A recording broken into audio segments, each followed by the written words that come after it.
Welcome, Gemini, to your in-depth weekly horoscope for week commencing the 25th of March for the Ascendant, the Sun, or the Moon. Now, the big attention at the start of this week, rightly, is going to be on the penumbral lunar eclipse, which for you occurs in your sister air sign of Libra, and that's house 5. This is where we showcase our talents, we enjoy life, we have pleasures, can be to do with romance, but also where we can demonstrate our artistry, creativity and flair. But this event is the outcome of the solar eclipse, which was on the 14th of October last year, also in Libra. And if you feel at this time you're not really in touch with some of those things that are important to you as an individual, it may be time for a reset, because the Sun has now moved, joining with your ruler Mercury, the North Node and Chiron, into your sector of future hopes and plans. And if you're not really aligned with the things that you feel really passionate about yourself, then for sure some attention needs to be applied to try to fine-tune things in the way that you want. And one of the best ways to do that, to be honest, is going to be through time management. Because over this week, I feel that you are going to be in demand.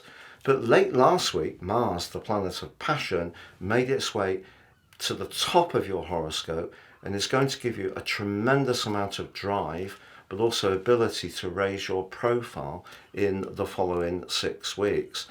Don't be surprised if your professional situation is linked to the creativity that this eclipse is bringing to the fore. Also, Venus at the top of your chart late last week forged a gorgeous angle to Jupiter, the planet of fortune. In fact, in traditional astrology, Venus is also a planet of fortune, known as the lesser benefit. But they're still in touch through to the middle of this week. Your ability to cultivate professional contacts is really very strong, especially as Neptune in that area is linking magnificently to your ruler Mercury. Now, Mercury has gone into its pre-retrograde shadow, but that instinctive link between the two can really guide you in a very positive way through this week. Now, as the week develops, Venus moves forwards and connects to Uranus, the planet of the unexpected, the planet of freedom.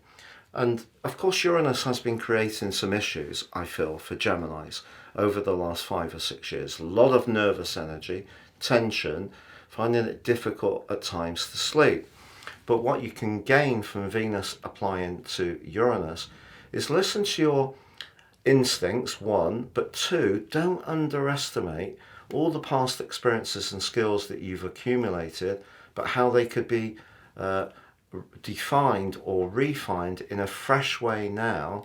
And those instincts that Jupiter and Uranus together, particularly by the end of this week, are prompting you to take note of, can be directed towards your professional situation. So as much as the gathering of energy in Aries is very much about your social world, your networking, your future plans, there's a lot of energy in Pisces which is pushing you to take seriously your talents. But critically, if you feel you can't express the more creative part of your talents, and it's only by really fitting in with someone else's template that you can prosper, that may be something that you may want to push back against. If on the other hand, you're quite comfortable in your current work situation, this could be a time when much more acknowledgement and praise and recognition come your way.